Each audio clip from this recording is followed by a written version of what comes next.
नमस्कार मित्रांनो. सध्या महाराष्ट्रात आर-टी-ई प्रवेश प्रक्रियेची धामधूम सुरू आहे. अनेक पालकांचे अर्ज पहिल्या निवड यादीत आले आहेत. पण त्याहीपेक्षा मोठी संख्या अशा पालकांची आहे, ज्यांचे पाल्यांचे नाव वेटिंग लिस्टमध्ये आहे. साधारणतः 80,000 विद्यार्थी सध्या वेटिंग लिस्टमध्ये असून पालकांमध्ये संभ्रमाचे वातावरण आहे. आमचा नंबर वेटिंगला इतका आहे, मग प्रवेश मिळेल का? असे असंख्य प्रश्न आम्हाला कमेंट्सद्वारे विचारले जात आहेत. आजच्या या व्हिडिओमध्ये आपण वेटिंग लिस्टचे गणित, मुदतवाढ आणि पुढच्या वर्षी अर्ज करता येईल का, या सर्व बाबींवर सविस्तर चर्चा करणार आहोत. सर्वात महत्त्वाची अपडेट म्हणजे पहिल्या निवड यादीतील विद्यार्थ्यांच्या कागदपत्र पडताळणीसाठी शासनाने पुन्हा एकदा मुदतवाढ दिली आहे. आता ही मुदत 8 तारखेपर्यंत वाढवण्यात आली आहे. याचा अर्थ असा की ज्या पालकांची नावे वेटिंग लिस्टमध्ये आहेत, त्यांना 8 तारखेपर्यंत वाट पाहावीच लागणार आहे. 8 तारखेपर्यंत पहिल्या यादीतील प्रवेश निश्चित होतील आणि त्यानंतरच रिक्त जागांचा आढावा घेऊन वेटिंग लिस्टवरील विद्यार्थ्यांना संधी दिली जाईल. ही मुदतवाढ शेवटची असण्याची शक्यता दाट आहे. त्यामुळे वेटिंग लिस्टच्या प्रक्रियेला त्यानंतरच गती येईल. अनेक पालकांना वाटते की वेटिंग लिस्टमध्ये नाव असेल तर प्रवेश निश्चित मिळेल, पण वस्तुस्थिती तशी नाही.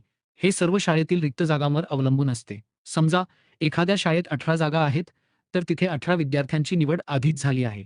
जर या 18 पैकी काही विद्यार्थ्यांची कागदपत्रे चुकीची ठरली किंवा त्यांनी प्रवेश नाकारला, तरच वेटिंग लिस्टवरील 1, 2, 3 या क्रमाने विद्यार्थ्यांना संधी मिळते. यामध्ये मुलगा-मुलगी किंवा प्रवर्ग कॅटेगरी असा कोणताही भेदभाव केला जात नाही. केवळ तुमच्या वेटिंग लिस्टच्या क्रमांकानुसार प्राधान्य दिले जाते. जर तुमचा वेटिंग क्रमांक 1 ते 5 च्या दरम्यान असेल, तर प्रवेशाची शक्यता जास्त असते. पण जर हा क्रमांक 20, 30 किंवा त्यापेक्षा जास्त असेल, तर पालकांनी इतर पर्यायांचा विचार करणे केव्हाही चांगले. काही पालकांचा प्रश्न असतो, की आम्ही अनेक शाळा निवडल्या होत्या. मग एका शाळेच्या वेटिंगवरून दुसऱ्या शाळेत नाव शिफ्ट होईल का? तर याचे उत्तर नाही असे आहे. तुमचे नाव ज्या शाळेच्या वेटिंग लिस्टमध्ये आहे, त्याच शाळेत जागा रिक्त झाली तरच तुमचा विचार होईल. दुसरी महत्त्वाची बाब म्हणजे पुढच्या वर्षी पुन्हा अर्ज करणे. पालकांनो, जर तुम्ही यावर्षी प्रवेश घेतला, तर विद्यार्थ्याचा अपार आयडी जनरेट होतो, जो त्याच्या इयत्तेशी जोडलेला असतो. शासनाच्या नियमानुसार एकाच इयत्तेत विद्यार्थ्याला दोनदा ठेवता येत नाही आणि किमान 8वी पर्यंत कोणालाही नापास करता येत नाही. त्यामुळे जर तुम्ही यावर्षी प्रवेश घेऊन पुढच्या वर्षी पुन्हा आर-टी-ईसाठी प्रयत्न केला, तर तांत्रिक अडचणींमुळे तुमच्या पाल्याचे शैक्षणिक नुकसान होऊ शकते.